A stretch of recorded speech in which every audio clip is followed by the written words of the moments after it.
Hello and welcome. Carrie here from Healing Humanity, the power of a proper human diet with our Carnivore Q&A Thursday night live. We're going to be doing a bunch of giveaways tonight.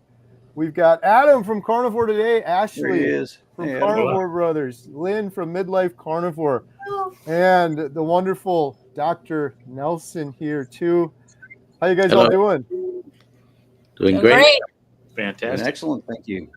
So we're going to do some giveaways. We're here to have some fun. We're here to answer any questions you might have.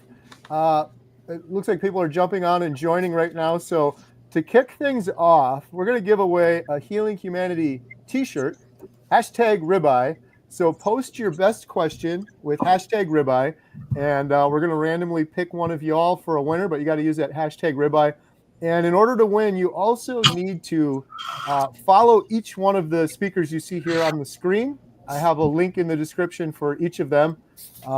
Takes like 2 seconds, so just go follow, subscribe to each of them, and #ribeye.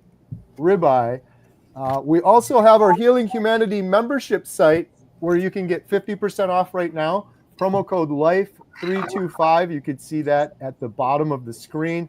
That's also listed in the description below if you're interested in joining us there. We just got off an awesome call. One of our Healing Humanity heroes, Nia from Nia's Way. We honored her as one of our heroes tonight.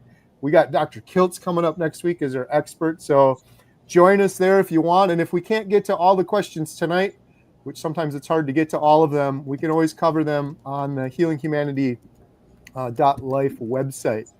So you guys ready for some questions? Absolutely. All right, let's see what we got here. First, we got a new member, Tina2 Happy Trails. Thank you for your membership. Question from Barry Simon. Carrie, what meat sales, wow, this is some trivia. What meat sales company did you work for starting out? That's an interesting question. I don't know if that was a legitimate question or a joke because I love meat so much, but actually one of my first jobs in high school, I sold steaks door to door, and the name of the company was Omaha Steaks. Yeah, I know that. Not to be confused with Omaha's Choice. It was or maybe I'm getting those mixed up, but the other way around. Yeah. It wasn't the legit big company. It was a smaller knockoff one. So okay. I've come full circle now. Yeah, so that was my first one there. So thank you for that, Barry. Let's see what we got in the questions here. We got a bunch of #ribeyes. Granny Boo's in the chat. Melissa Willis, Lori Brick. Saw hi from somebody there from Canada earlier. Love that. Oh yeah, we got to do a quick shout out while you guys are gathering your questions. Hit us with some good questions here tonight. We're looking for some good questions. Yeah, I see one from Cheryl about the gallbladder. Okay, we'll take that one in a second. While you guys are putting those questions in, I got to do one more quick shout out. Ashley can maybe help me with this one. We got a couple here, but this is a big one. Yuma, right, Ashley? Yeah. Coming up April 13th, Dr. Barry, Dr. Kiltz, Dr. Nelson, Dante. It's a super, super exciting lineup. We're super excited about this one, and it's going to be, those tickets are going. So we got to make sure if you're interested in that one, get your tickets purchased. You can go to HealingHumanity.movie/events. And we've got those events on there. And then we just posted officially our next 2 events as well. There's a meetup happening in Ontario, Canada. And then in June will be Seattle, Washington. So some exciting stuff going on. And those are all available on the HealingHumanity.movie/events website. Yeah, Washington, we're going to have Bella, Steak and Butter Gang, going to be out there. Dr. Baker. It's going to be some good ones. So there's a link for that in the description below if you missed it for the events page as well. So, all right, let's see what other questions we have. A question here. I hear that brains are the best organs to eat as a carnivore. I can only find bison meat mixed with liver and heart. Do you know of any brain organ meat I can buy at the market or online? Anyone got any experience with that? I would talk to a butcher and see if that's an option. I've never even asked for brains. Have you guys? No, that's a new one on me. I haven't heard that about the organ as well. Have you heard anything about that, Dr. Nelson? No, but I know that some states may have outlawed it. Do you remember the mad cow disease fiasco thing? Mm-hmm. So it, I don't know for sure if at the time you couldn't find even if you wanted to buy brain. I know Ancestral Supplements has the freeze-dried supplement for the beef brain. But you're right, Dr. Nelson. They might have outlawed it because I believe they've also outlawed thyroid. Also, I don't think you can get thyroid at all. It may still be sold, but I don't try to buy it. I haven't looked into it, so I think Dr. Kiltz has one of the products that is multiple organs. I don't know if it includes brains. He said he was going to be here, but he was traveling also today. All right. Hey, our buddy Caleb's Carnivore Quest. He's always got great questions. Would any of you ever consider eating a different way? I'll go no on that one. Anyone else? That's an easy no for me as well. Easy no. Yeah. I doing was it this lost. long, I definitely wouldn't. I was lost, and now I'm found. There you go. Yeah, and I know Caleb is young, so has not probably. And I don't know all about Caleb, but I know that it takes time to develop some of the illnesses that we've developed in our lifetime, and so it definitely helps when you've experienced a tremendous amount of healing. Yeah, and I would say too that like Lynn, like she had to get very, very strict with her histamine and issues and things like that. But things changed a little bit for you, right? You just mentioned a short time ago that you are now eating also some eggs and some bacon that you couldn't eat before, that you had reactions to it. So, as you might add things in a little bit at a time to see if things that previously impacted you still do, because I think that was a kind of cool thing that you noticed for yourself. Right. And so for me, I get to add some variety to my diet, but it's still under the carnivore umbrella. And so that's been nice for me, but I don't have any desire to eat anything that's not carnivore. And the more metabolically healthy that you are, or let's say you don't have that many problems as some others, you might be able to tolerate a little bit, fruits here and there, vegetables. We do know a big carnivore guy that had 200 to 400 grams a day. Well, he is at a different metabolic health than most people are. So you might be able to tolerate adding a little bit, but me personally, probably not. Right. All right. Donna Jordan is asking, what is for dinner? Burger patties. I am on day 2 of a 3-day fast. So for me, nothing. Water? Water. I just broke a fast during your meeting previously on the site. I had 2 burger patties and some chicken wings. That's why your video was off and you were scarfing up your food. I was eating.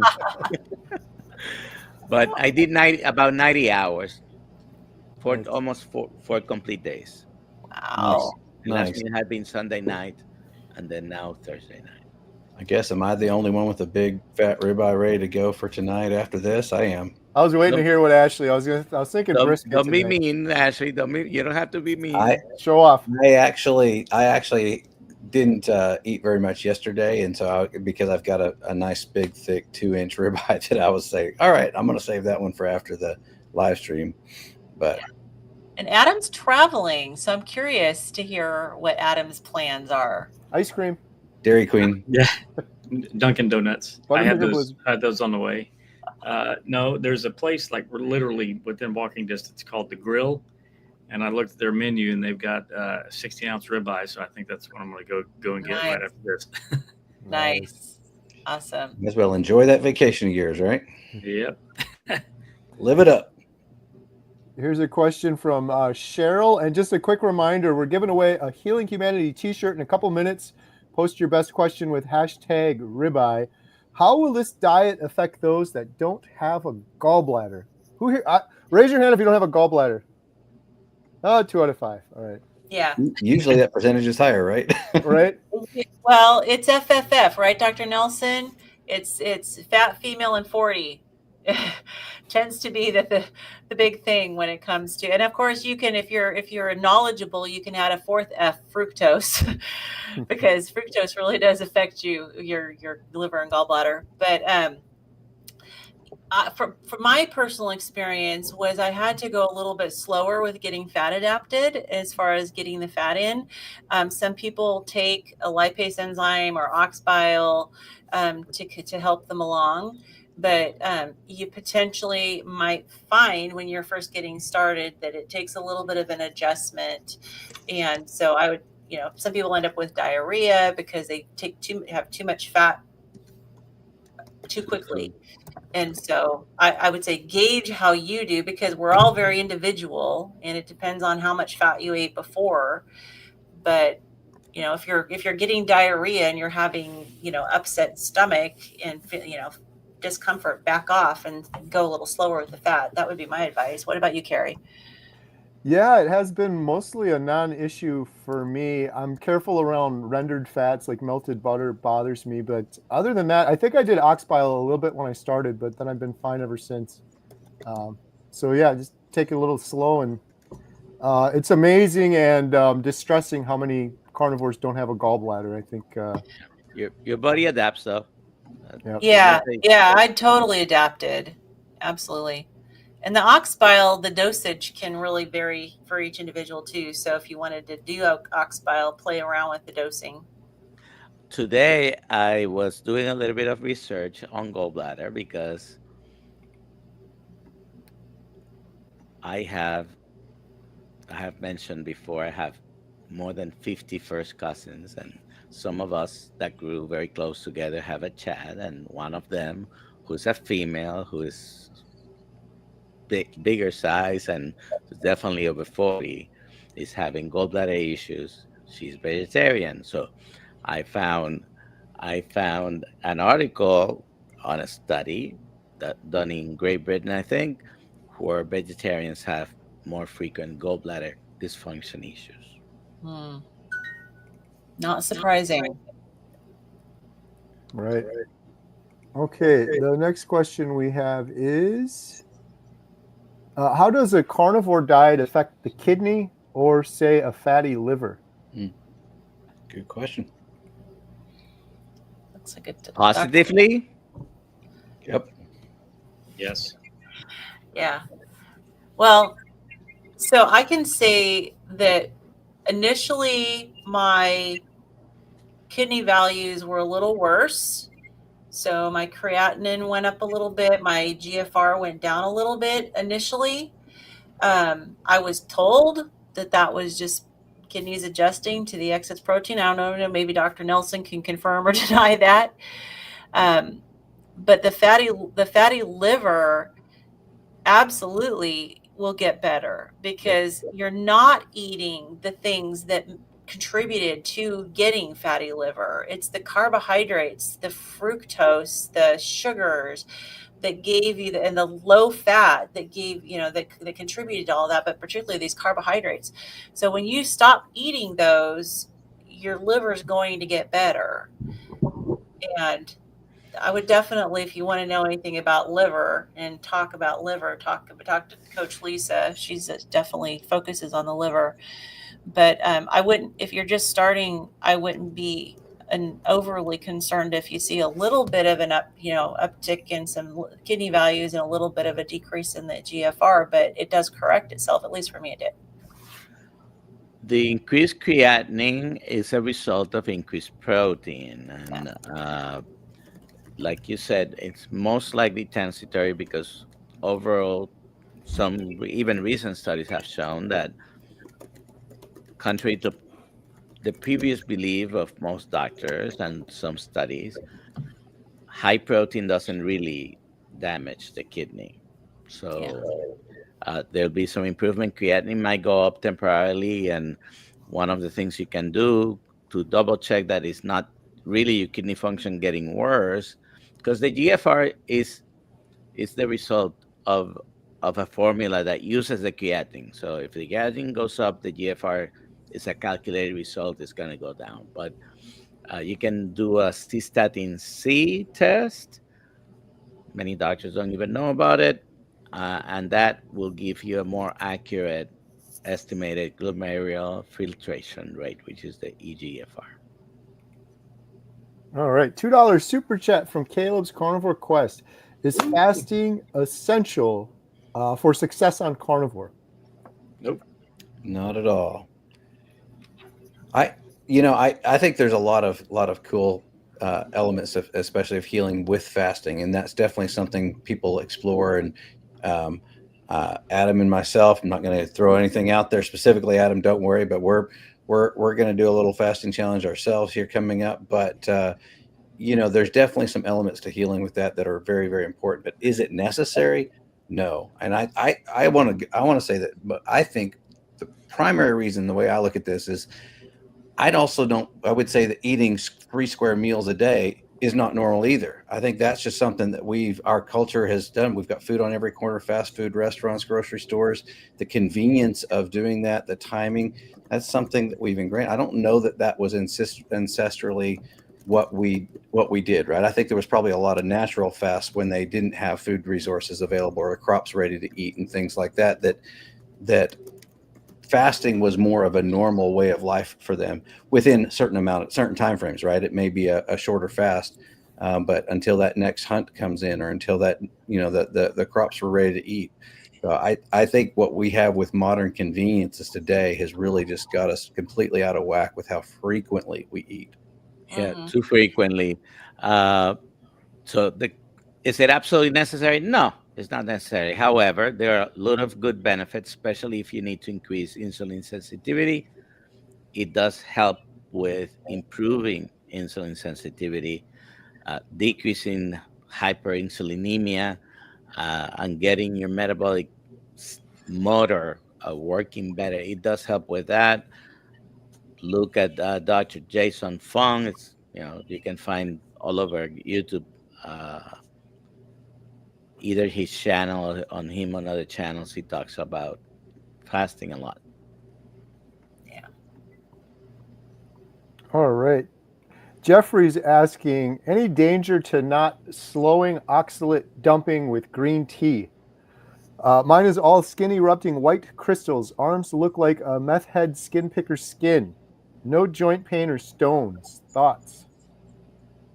Just scratch it and keep going. I had a rash for 3 to 4 months, and I could pick it out. Besides that, they didn't have any other problems. So Yeah. I guess it really depends on the severity of it, right? Like if you have open wounds and things like that, maybe you want to consider trying to slow it for sure. Yeah, I mean, I would ask, how is it affecting your functioning during the day as well? I mean, is it distracting you from work? Is it, affecting your ability to function? If you're functioning fine, it'll, like Dr. Nelson said, it'll pass. But if it's a real disruptor to your life, then you might want to slow it down a little bit. But that's going to be an individual decision. But as far as damaging your body, it sounds like Dr. Nelson's saying it's not going to damage you, except maybe if you scratch too much. Nancy C says, developing brown spots on my legs, but they are red and irritated before they turn brown. Any thoughts? Usually, are you ready to repeat these words, Kerry? Usually that's a result of post-inflammatory hyperpigmentation. I was just going to say that. And basically, you probably have edema, some stasis, some venous stasis, and some of the red blood cells are extravasating, in other words, coming out of the vein, and they turn brown because you're getting some iron staining in your skin. you didn't mention if you were carnivore, how long, but I used to have a lot of edema. For the first time in my life, I can look at my legs and say, well, maybe I have skinny legs. Uh, so yes, it would help with whatever is causing the edema because it's just a result of inflammation. All right. Okay. We're going to do a drawing in just a minute for the shirt. Hashtag ribeye. If you have any questions, post it with hashtag ribeye. The next question we have is, let's see here. What's up with this snake diet I'm hearing about lately? They say low carb is just masking the problem of insulin resistance and claim that low fat, high carb gets the metabolism back on track. The proof is in the pudding for me. I mean, I've been vegetarian before. This is what worked for me. I'm not going to even argue that. I think low carb is the best way to increase insulin sensitivity. I'm trying not to use those two words there, but I think it's the best way to decrease insulin, because what caused the high levels of insulin and the insulin resistance? Chronic excessive carbohydrate consumption. Yeah. So, and how many decades have we done low fat, high carb? And the condition of our health in this country has continued to decline over the decades to the point where we're in crisis. So I'd be really curious to hear how they justify saying that, given the evidence of the health of our nation. Right. 9 out of 10 people with poor metabolic health, and most of them are eating high carb. Yeah, that's what they've been preaching to us for decades now, and it's not working. All right. We got a question from Christine. Got one bag below one eye only. Any of you saw a reduction? Mine is below the drop line. I would want to know if you have done like red light therapy. I do red light therapy on my face, and I found it to be helpful for maybe tightening up the skin a little bit. Wasn't that something you had early on, Carrie? Didn't you have the bags? I remember a video way early on that you had bags under your eyes that you saw clear up. I was going to say, Carrie's the next one to answer. Yeah.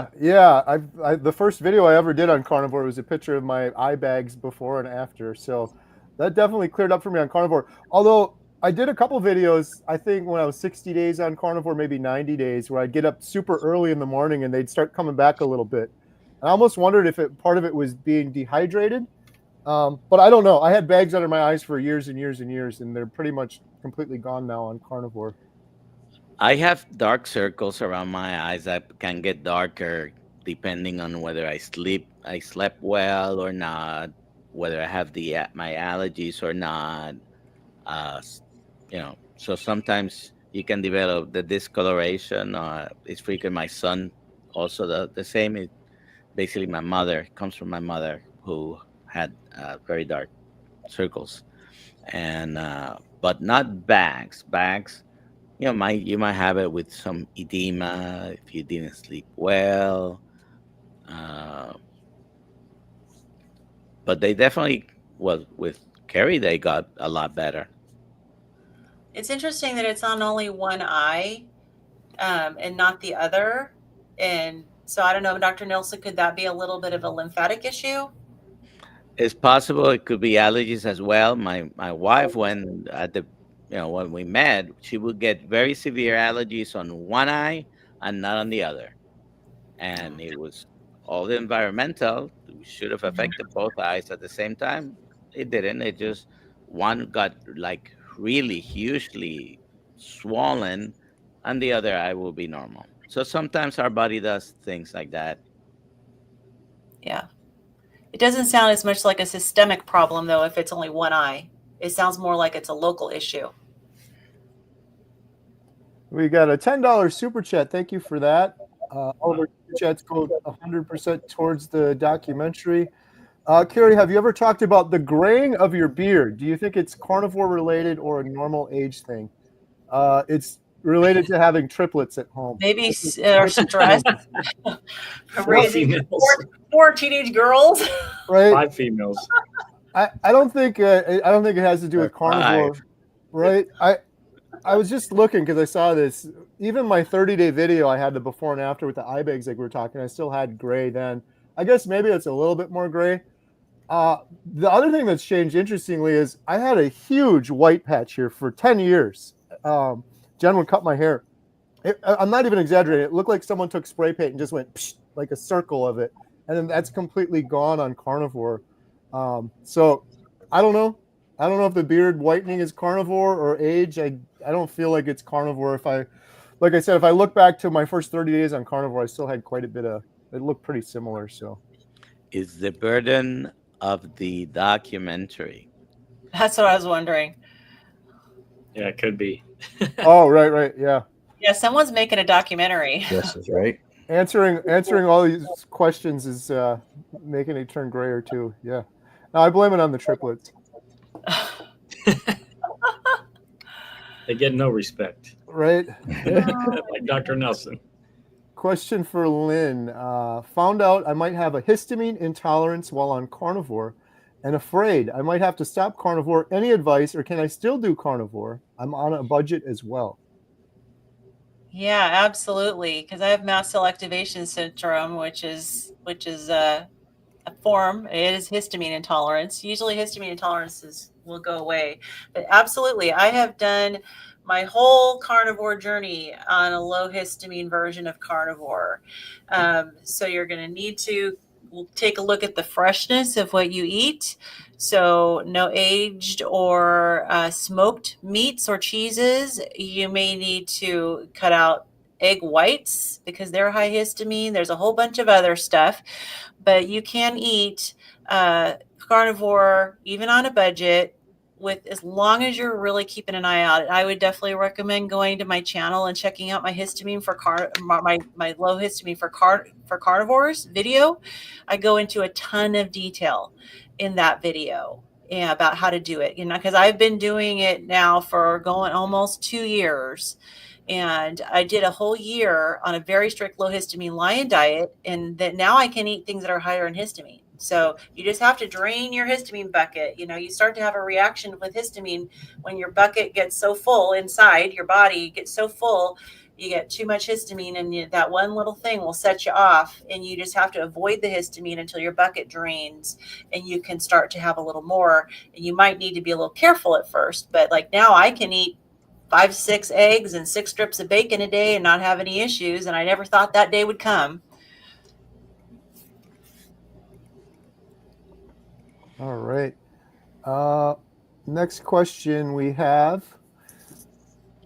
Too many carnivores believe 80-20 ground beef at the butcher, 80% lean, 20% fat, meets the criteria of how carnivore nutritionists describe 80-20, which is 80% calories from fat, completely different. True. So 80-20 refers to the weight of the muscle and fat that they put in. And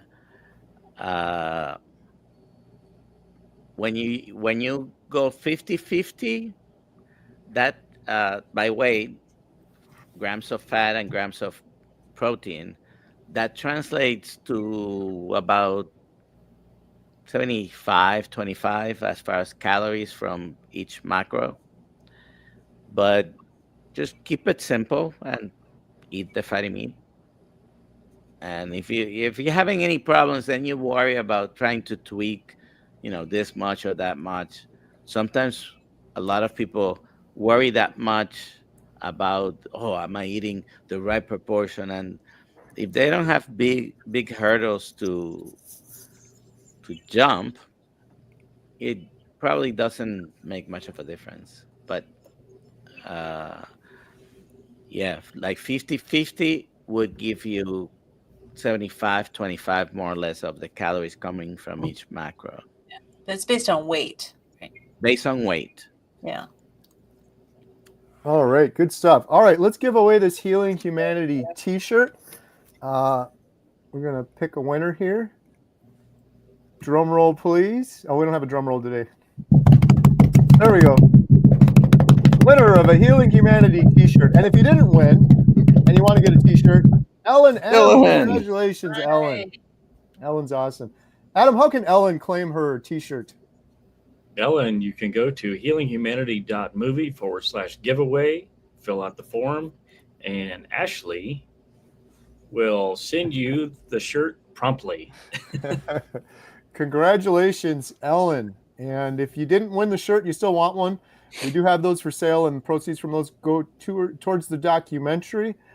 So the next thing we'll give away here is 30-day free membership to HealingHumanity.life, our membership site. So please post your questions with #life.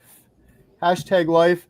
And in case you just jumped on, make sure you go and subscribe to each of the speakers you see here. They're all listed in the description. You have to subscribe in order to win. And then, oh, there we go. #life with your question. All right. The next question we have is from Bev. Do any of y'all ever fall off the carnivore wagon for the day?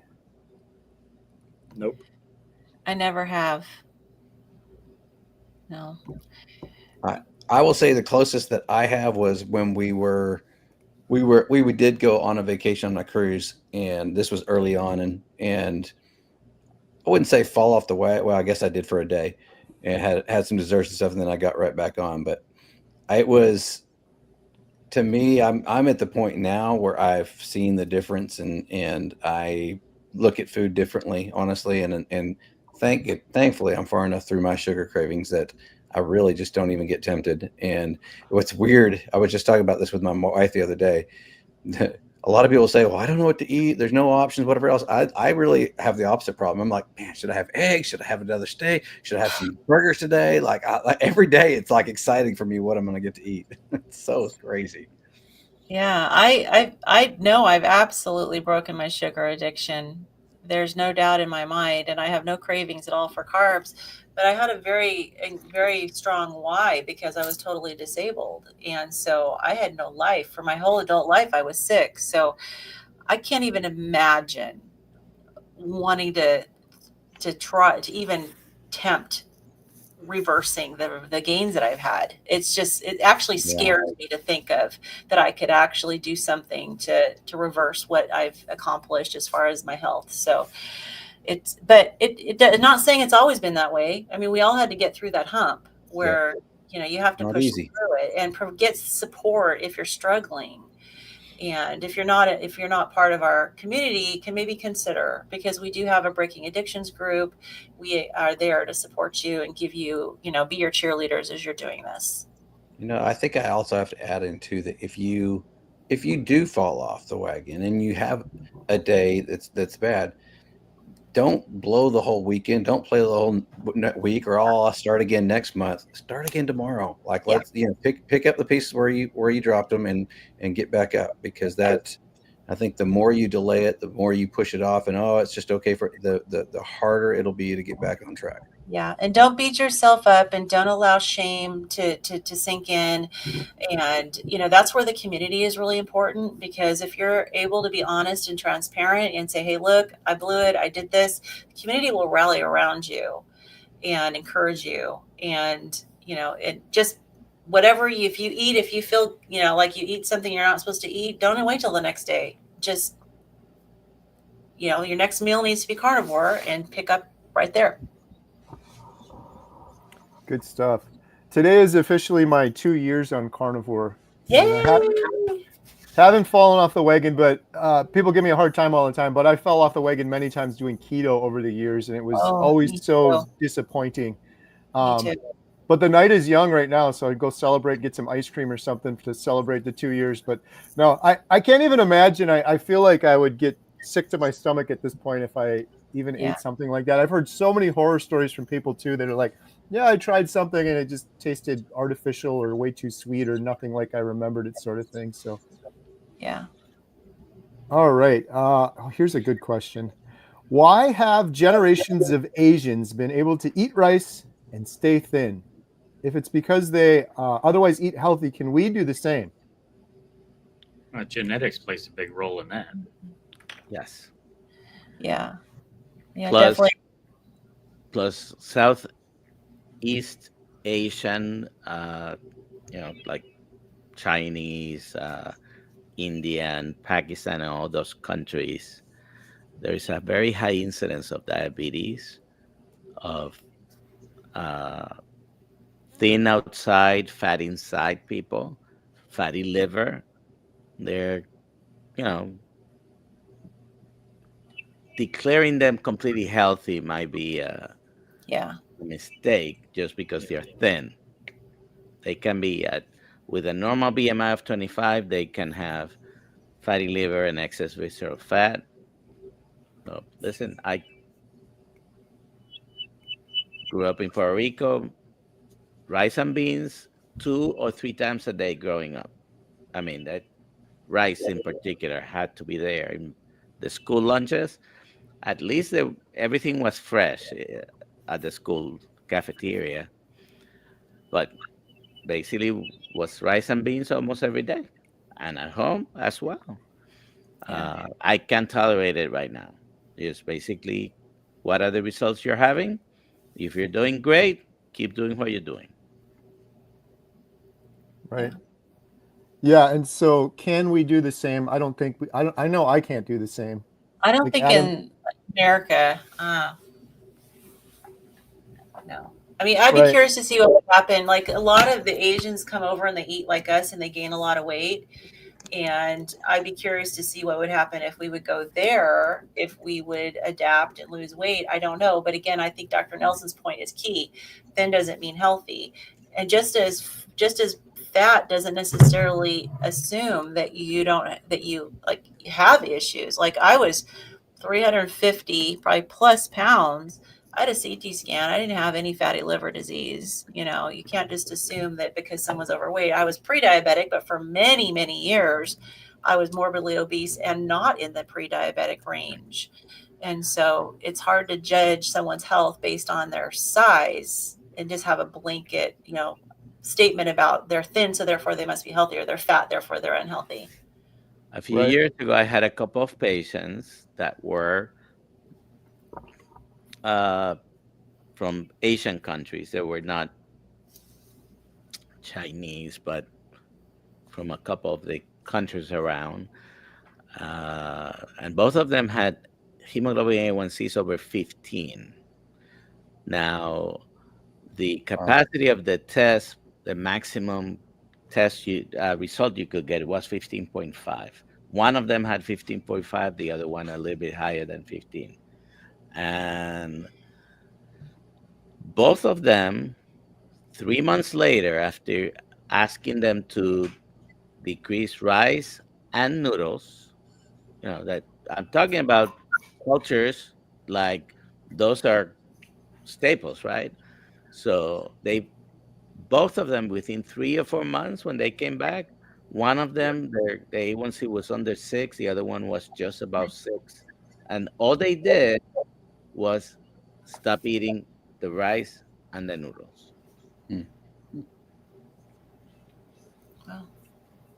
All right. We got a question from Charger Mopar Rick. Will anyone learn how to cook on their engine? Oh man, I'm gonna have to have you teach me, Rick. He's gonna have to hold a workshop. I know. Yeah. How important is electrolyte supplementation on carnivore? For me, it solved my carnivore diarrhea. I mean, I think it could be really helpful at the beginning. As you're adapting, it can be very helpful. I think you have to be careful about the ingredients of the electrolyte that you use, because a lot of them have some bad ingredients, and even the flavor element has stevia in it. I used electrolytes for quite a while, but I don't use them anymore. So I don't know if you guys used them or not, but I think it helped me adapt. Yeah, just at the beginning for me, and that's what I hear from a lot is during that transition phase, probably more important than anything. But you know, I haven't used an electrolyte substitute or added anything in a year and a half.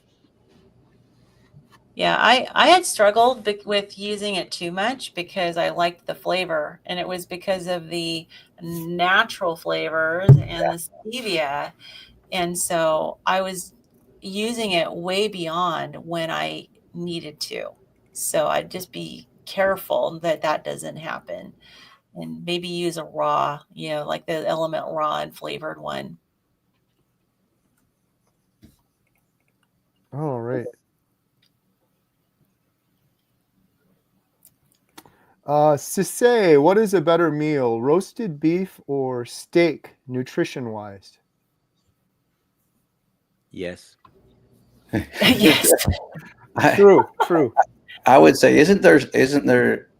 It depends on how you cook that steak, because a roasted beef is has typically cooked for a very long time, right? Still good for you. But I think some might say, especially Dr. Kiltz, if he was on here, eating more of the raw or the rare version of the steak is probably going to be better for you. By the way, Yeah. he sent his apologies. He got caught up doing something else. That's why he didn't come. Okay. Blacker. I think too, like Ashley was talking about with the cooking, like a lot of times with the roast, you know, the fat ends up in liquid, which is great. It's delicious. Absolutely. You know, I always drink the liquid from the roast, but with the steak, you tend to have the fat stay on more. So from a fat perspective, you're probably going to get a higher quantity of fat eating the steak. And I got to throw one more thing in there. It depends on how you like it too, because, you know, some people don't like, my wife wasn't originally the big fan of this, like the chew of a steak. So the softer roasted meat was easier to eat. And some people are like that. They prefer the softer texture of the meat cooked that way. So yeah. And if you have histamine issues, the roast is going to be a little higher histamine than a quickly cooked fresh steak. There you go. We got a 5-pound super chat. Everything has a cause. What is the cause of hair loss? Is it inflammation in the head area? Does eating fat fix it?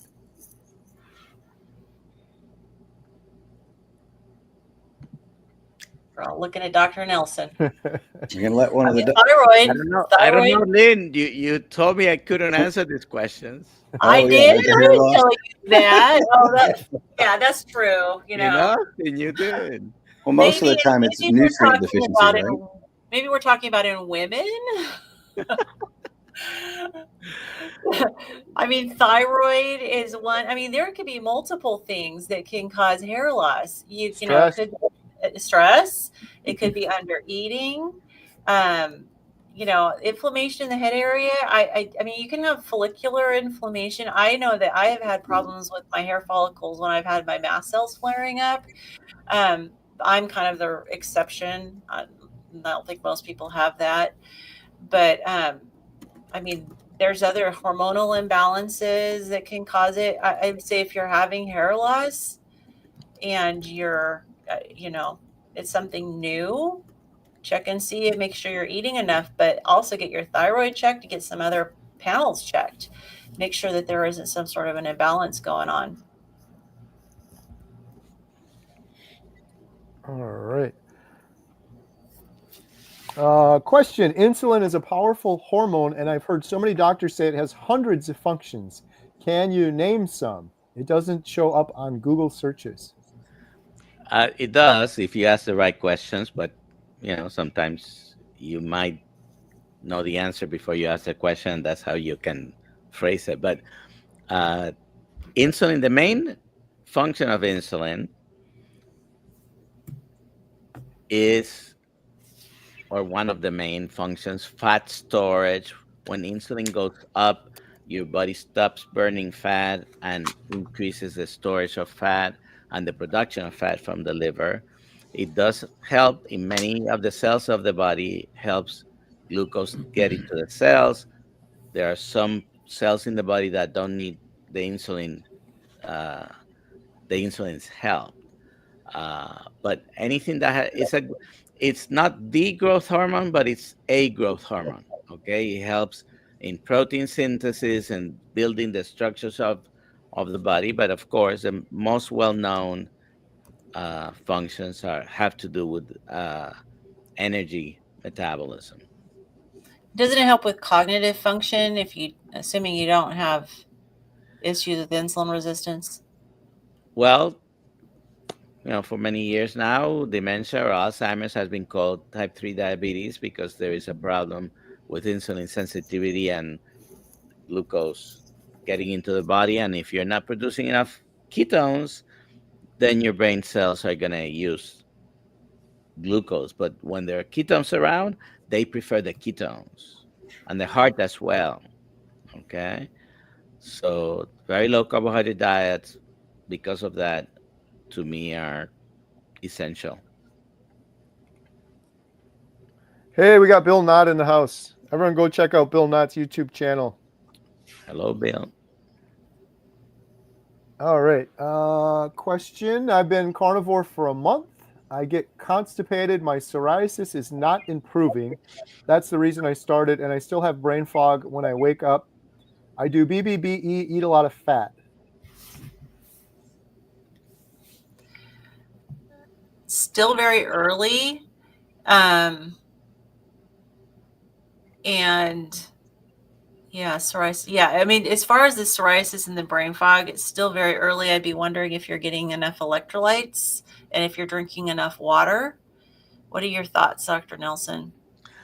I say complete at least 90 days and then ask the question again, because you're too early probably. Psoriasis, we are starting to maybe fund and get some studies in particularly carnivore, but it seems the anecdotal evidence is more and more people keep saying my psoriasis got better and this autoimmune problem got better. The lupus or the rheumatoid arthritis or almost anything got better. That's because it's a very uninflammatory diet, as opposed to what many people say, oh, red meat, it's inflammatory. It's not. That's BS. But yeah, 30 days. How are you feeling, number one? And if there is no difference, wait and see what happens.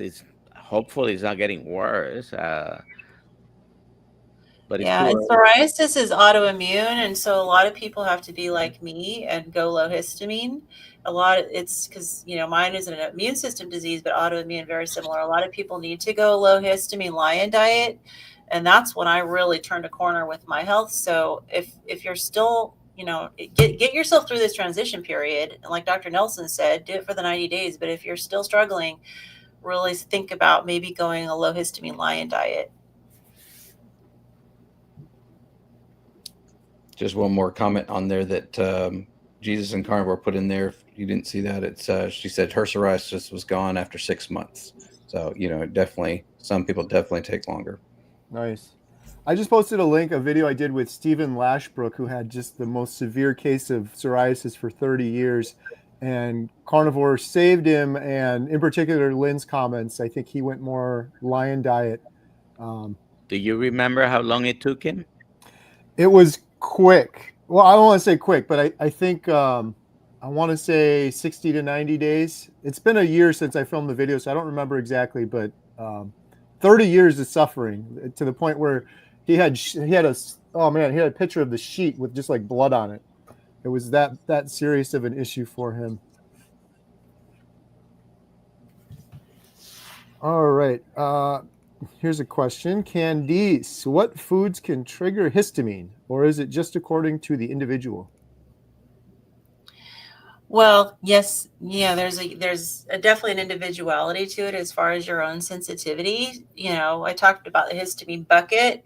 Everyone's histamine bucket is a different size. And so some people, say, for example, people who have a peanut allergy, they have this little tiny histamine bucket for peanuts, and they have one peanut and they're in severe anaphylaxis. So it can vary depending on the individual as far as what your sensitivity is. But if you do have histamine intolerance, the foods that can trigger that also, again, are subjective. So you need to really test it out for yourself. But they tend to be aged in smoked foods, egg whites, pepper. I mean, if you're talking carnivore foods, pork can be an issue. And even like fish, if you go to the store and you think you're getting fresh fish because it's on ice, doesn't necessarily mean it's fish. Fish can start to produce histamine very quickly. Some people have struggle with leftovers. So you may start out with fresh food and fresh meat, but if you have leftovers and you store it in the fridge, some people are so sensitive they can't eat the leftovers. They have to freeze them, and then thaw them and reheat them when you're ready to eat them. So I would definitely check out the histamine list from the Swiss Interest Group. It is a really, really thorough histamine list. So Swiss Interest Group histamine list, and it's the best one I've seen. And that will give you not only a list of foods that are considered high histamine, but also ones that will trigger mast cell degranulation and release histamine. There are foods that, like histamine is a biogenic amine, and there are others in the body, and there are foods that will compete with histamine for the enzyme that breaks down histamine. So the enzyme will actually break down these other amines before it's going to break down histamine. So you kind of want to avoid those foods too, because your enzyme, the DAO enzyme, you want it to dedicate itself to breaking down the histamine. So this is a really great resource. So check that out. If you want to have a link to it, it's in my histamine video on my channel. All right. Kelly is asking, Ashley, is there any chance there will be a meetup on the East Coast this year? Oh, you're muted. I said year, possibly. Summer, probably not. I don't think we have that on the calendar. I know there's one in Boston. So if we want to, if you want to make sure that one is June. Dr. Kiltz is putting on. I believe that is May 28th. June 28th. June 28th. Thanks. Yeah, that one is on Dr. Kiltz's website, and that one looks to be great. Dr. Thomas Seafree is going to be there. I don't know, Dr. Nelson, you're going to be there as well. Who else is going to be there? There's several that I believe Dr. Lisa Wiedemann is going to be there as Dr. well. Wiedemann? Yeah, the information's on their website. I don't know if you have that one, Carrie, that you can post up there, but it's, I think, Dr. Kiltz. drkiltz.com. It's right on the homepage there. There's a really good list of all the upcoming meetups right there. Or kiltzmeetup.com. kiltzmeetup.com. All right. Next question. Are there links to the guests we're supposed to subscribe to? Yes, there's a link to each of these guests right in the description, right in the top there. You can click on each one to subscribe. She's just want to build non-slave neighbors in Alaska. Oh, nice. Carnivore Cat, is pork okay to eat on carnivore? I love bacon, but what about ham and ribs? How much pork can you actually eat? Absolutely. Yeah. I will say a caution on ribs. Most ribs, especially if you're buying them in restaurants, stuff like that, are slathered with some sugary barbecue sauces and rubs. So be careful on the ribs with the way you're eating those. But yeah, no, they're most of the time they're fantastic. 5-pound super chat. My goal weight is 75 kg. Is 25 g of protein per 100 g of meat a good estimate? I get confused. Online calculators suggest 165 to 175 of protein daily. I get confused too. That's why I don't measure. Yeah. So 75 kilos is about 160 pounds. So 165 grams of protein, that will be about right. And I'm just calculating my brain here, my head. But 75 kilos is about 160 pounds, I think. So 165 grams of protein, yeah. And would this be a good person to try the Keto Mojo and see if they use that to help gauge as well? Yeah, if you want to track, definitely I would certainly get one of those. It measures ketones and glucose. Uh, and again, you can play a little bit with the macros, especially if you're looking to improve certain particular problems. For example, anything related to the brain, whether it's mental disorders or neurological disorders, uh, they are all the brain. So any nervous system, any neuropathy, also people who are dealing or adding this to their treatment of cancer, you want to be in ketosis. Uh, and a tool like that it's helpful. Just to tweak the numbers, increase the fat, decrease the protein. All right. Should we do another giveaway? We're going to give away a 30-day free membership to HealingHumanity.life. Here we go.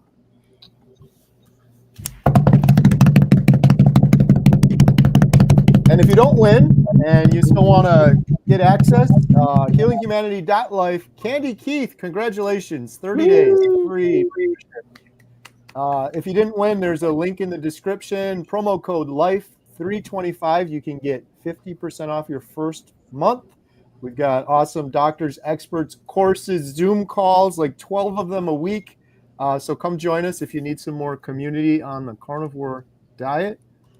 Let's see. All right. So if we weren't able to get to your question, like I mentioned earlier, feel free to jump on over to the membership site and we'll try to answer them there. But we are at the end of the hour here now. Can we quickly answer the one about the heart palpitations? Yeah. To leave that one. So that was at 42 after the hour. Here we go.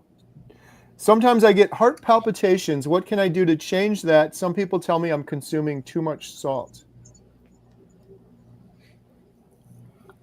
I personally had heart palpitations with the histamine. So, yeah, Dr. Nelson can definitely weigh in, but I can share my personal experience is that when I have too much histamine, I get heart palpitations. So a lot of people, and the reason why I bring up histamine a lot is because there are way more people that have histamine sensitivities than we realize. And even with my mast cell activation syndrome, it's still listed as rare on the NIH website, but it is not. And the experts in the area of mast cell activation syndrome say that possibly maybe 1 in 6 people has the same condition that I have. And that's just the mast cell disease. Then there's the histamine intolerance. So histamine is a much bigger deal than I think people realize. And I think because we're so unhealthy, we maybe going carnivore makes it show up for you a little more. You got to get some benefits, but then all of a sudden you're noticing, I'm eating a lot more meat. I'm eating a lot more, things that are smoked and aged and eating more eggs and bacon. And all of a sudden your histamine bucket is full and you start getting things like heart palpitations, and it can affect every part of your body. And that is one of the areas that can be affected. So my thought is to maybe try going low histamine and see if the heart palpitations go away. But of course it would depend too, like, do you measure your heart rate? How long are they sustained?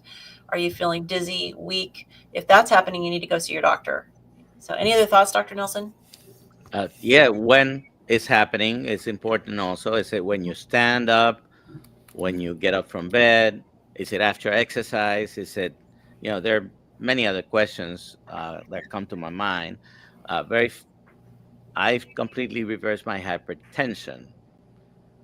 And after being hypertensive for many years, now my blood pressure is normal. Today, as a matter of fact, the reason I broke my fast, I was planning to go longer, was because I was feeling a bit dizzy and my blood pressure was 118.